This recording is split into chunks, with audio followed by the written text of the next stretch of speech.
하나님께서 오늘 우리에게 주시는 말씀은 요한복음 14장 26절 말씀입니다. 함께 읽겠습니다. 시작. 보혜사 곧 아버지께서 내 이름으로 보내실 성령 그가 너희에게 모든 것을 가르치고 내가 너희에게 말한 모든 것을 생각나게 하리라. 아멘. 새해를 맞이했습니다. 오늘이 1월 둘째 날인데 연말연초 아침 예배를 드리는 기대했던 그날 중에 하루입니다. 새해를 감사함으로 보내고 작년을 감사함으로 보내고 우리가 새해를 또 기대하면서 맞이했습니다. 이 지난 시간과 또한 새로 맞이한 이 새해가 실은 시간 간격은 거의 없다고 봐야 되지 않겠습니까? 그런데 연속성이 자꾸 끊어지는 듯한 느낌이 들어요.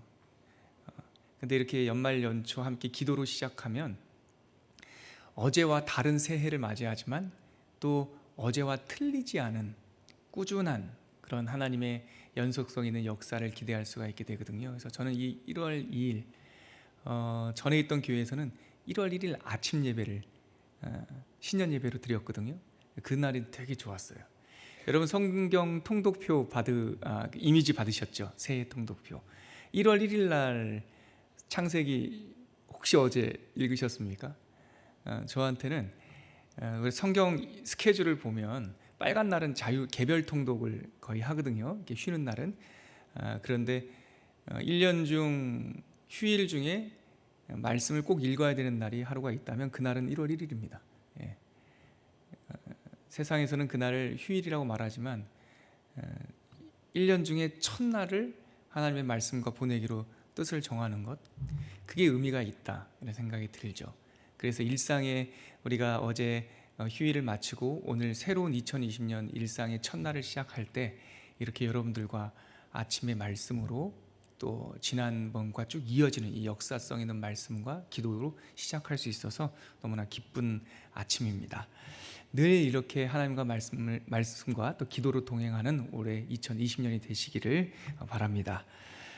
심리학과 사회학에서 주로 사용되는 용어 가운데 티핑 포인트라고 하는 말이 있어요. 티핑 포인트. 이 말은 어떤 현상이 서서히 진행되다가 한순간에 이렇게 폭발적으로 딱 도약하는 그 시점을 말하는 거예요. 그래서 어떤 실력이나 가정이나 어떤 사람의 변화가 이렇게 꾸준히 매일 조금씩 변화되는 거가 아니거든요.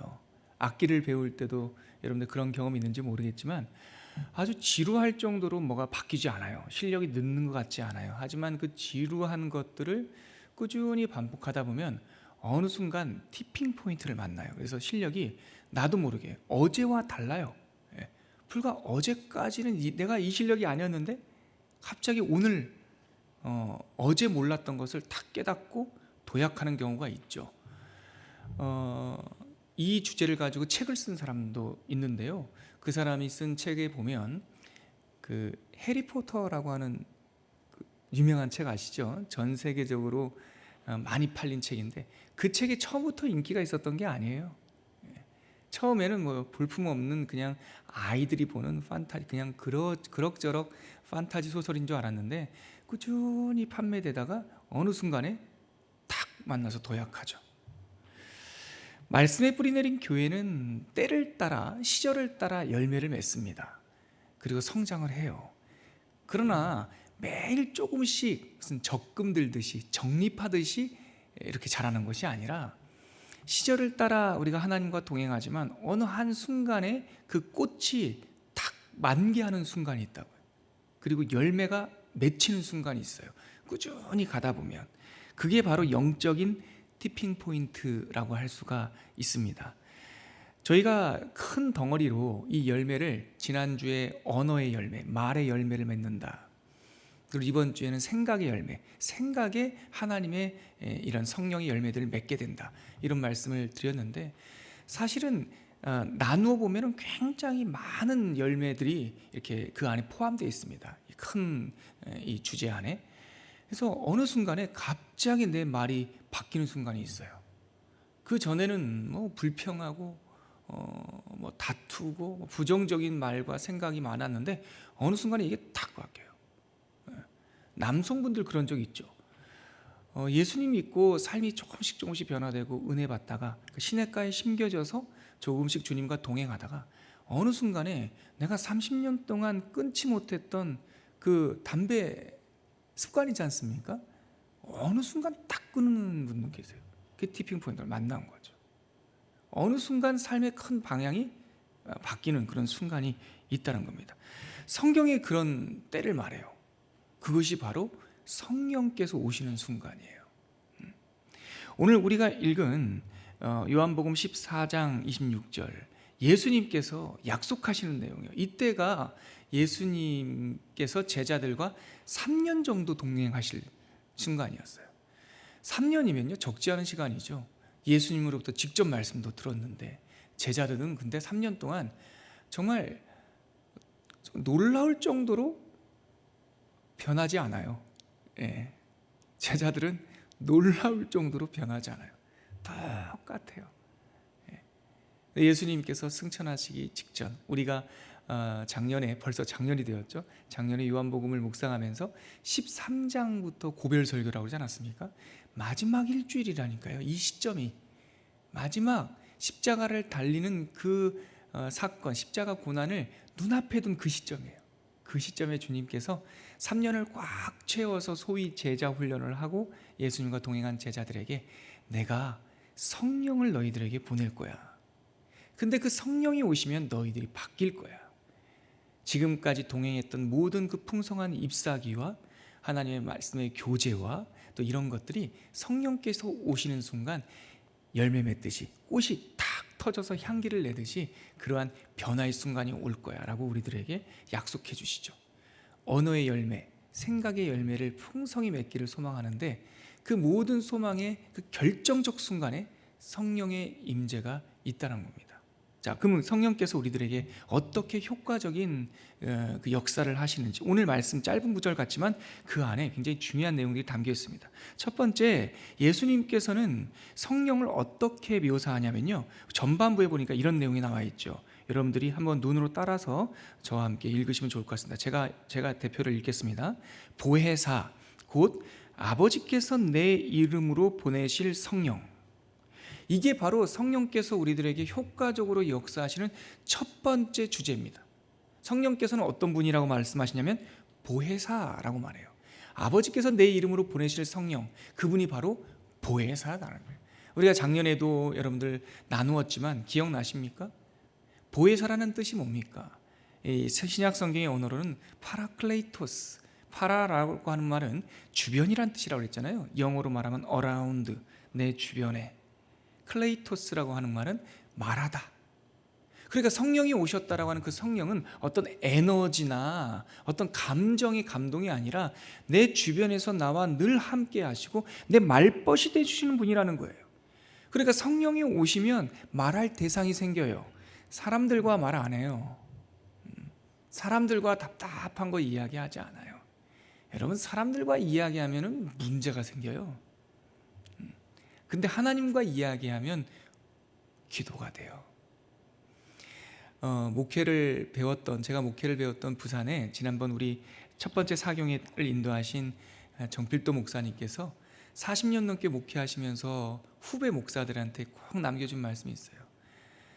목사님들, 일이 생기면 전문가 찾아가지 마세요. 목사님들, 일이 생기면 자기랑 친하고 나랑 가까운 사람들 찾아가지 마세요. 목사님도 수많은 그 긴 시간 동안 목회하면서 문제가 왜 없었겠습니까? 그럴 때마다 전문가 찾아가서 해결된 일 없다. 오히려 그 전문가들이 집사님만 아세요? 라고 상담을 하면 그 집사님이 다른 집사님께 집사님만 아세요? 그 말까지 포함해서 전달하고 하면서 문제가 더 커지더라는 거예요.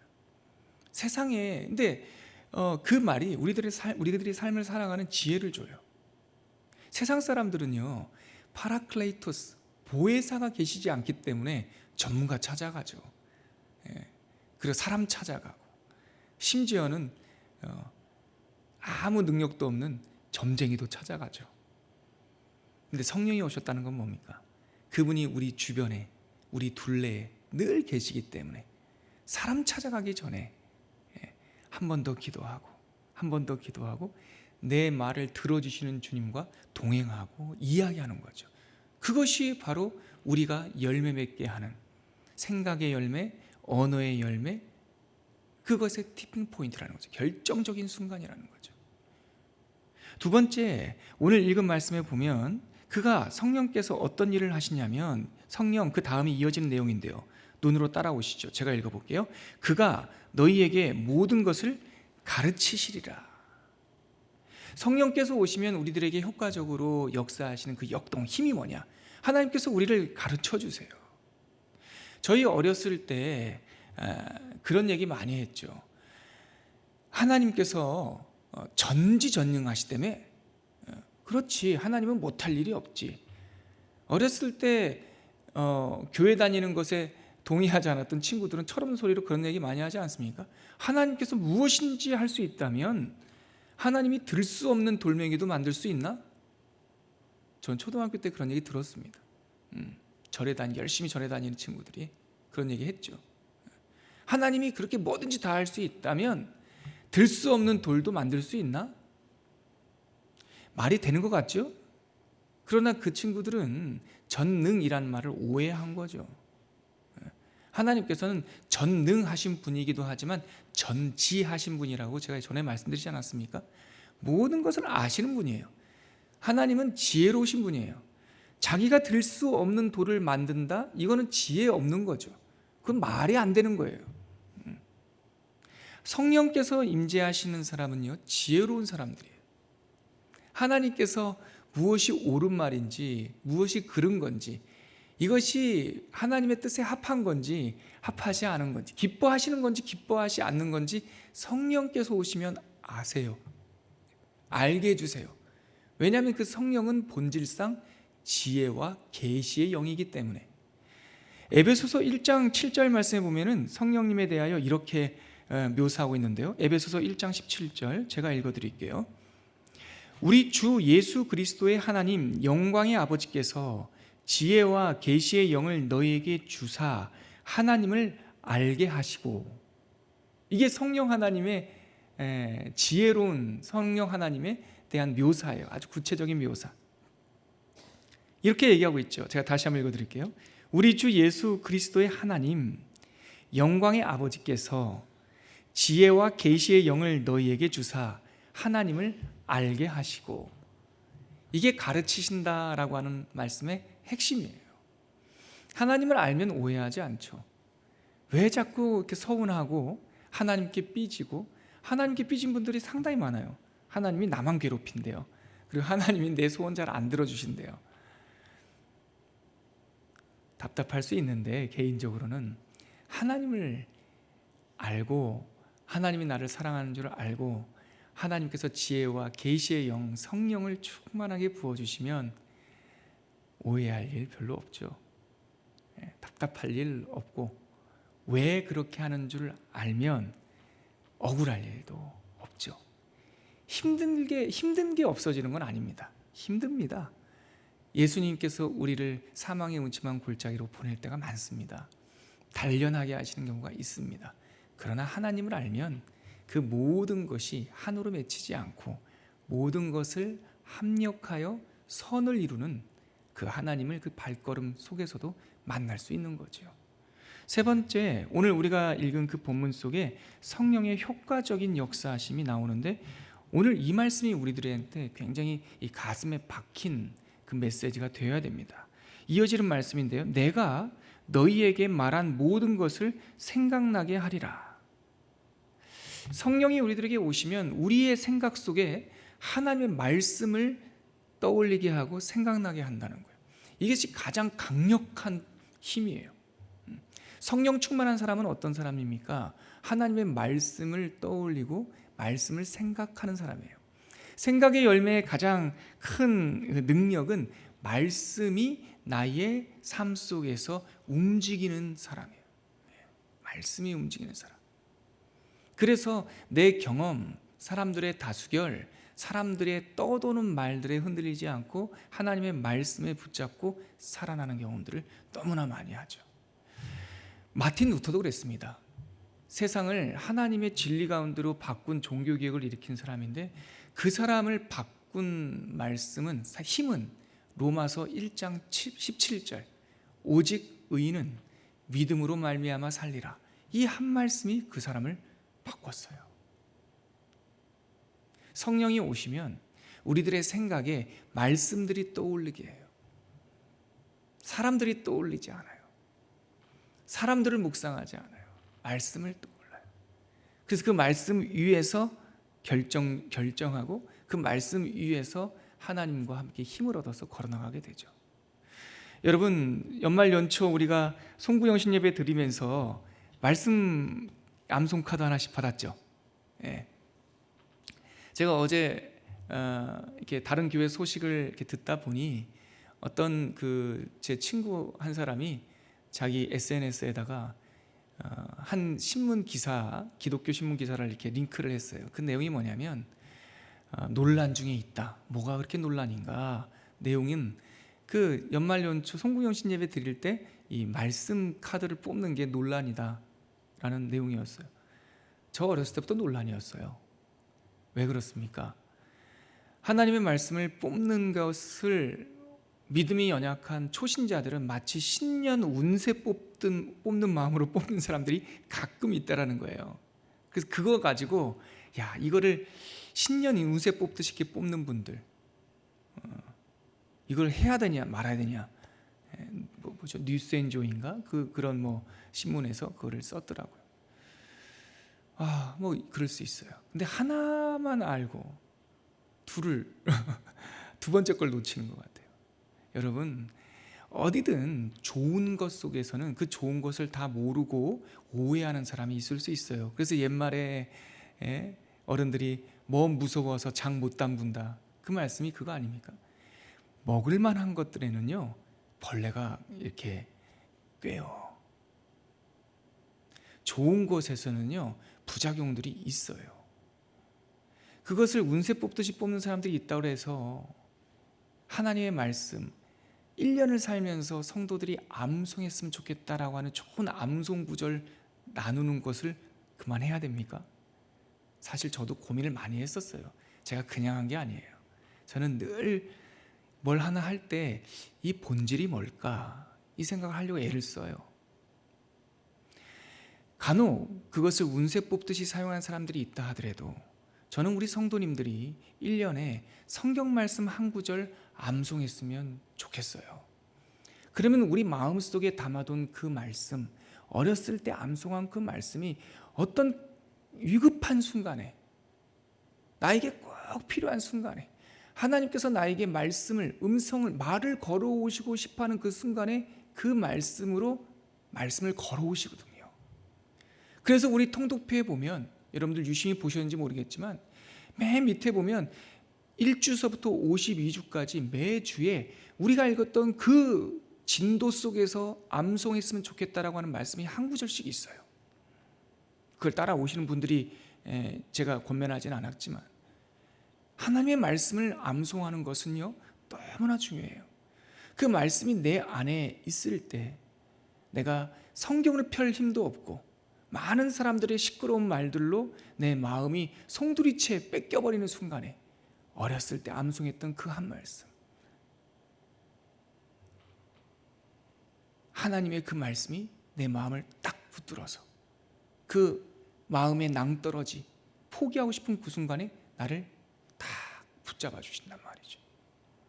저는 어렸을 때 내가 암송하려고 하지도 않았는데 내 머릿속에, 아마 찬양 가사 때문에 그런 것 같은데 내 머릿속에 들어와 버린 한 말씀이 있어요. 아무것도 염려하지 말고 오직 모든 일에 기도와 간구로 너희 구할 것을 감사함으로 하나님께 아뢰라. 그리하면 모든 지각에 뛰어난 하나님의 평강이 그리스도 예수 안에서 너의 마음과 너의 생각을 지키시리라. 이것이 바로 말씀의 힘, 생각의 힘, 생각의 열매예요.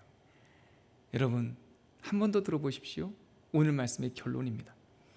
아무것도 염려하지 말고 오직 모든 일에 기도와 간구로 너희 구할 것을 감사함으로 하나님께 아뢰라.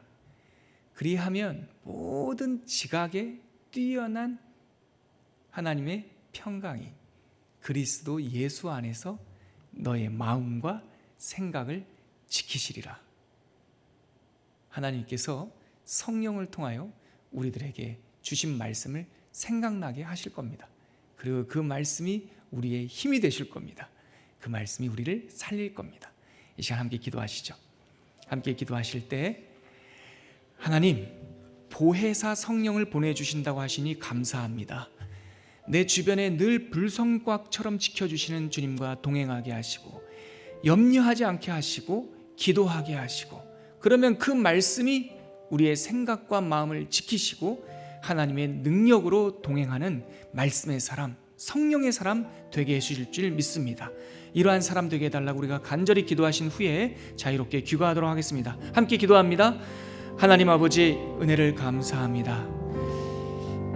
내가 보혜사, 곧 내 이름으로 너에게 보낼 그 성령이 너에게 오시면 너희를 친히 가르치고 내가 너에게 말한 모든 것을 생각나게 하리라 하신 주님, 하나님께서 우리들의 이 마음속에 성령을 물붓듯 부어주셔서 우리 가운데 정말 세상에 생명력 없는 잡다한 소문과 잡다한 시끄러운 이야기들로부터 우리들의 마음을 구원하시고 우리들의 생각을 회방하여 주시옵소서. 그리하여 하나님의 은혜와 이 말씀 가운데 그 생명의 길 걸어가는 주의 성도들 되게 하여 주옵소서.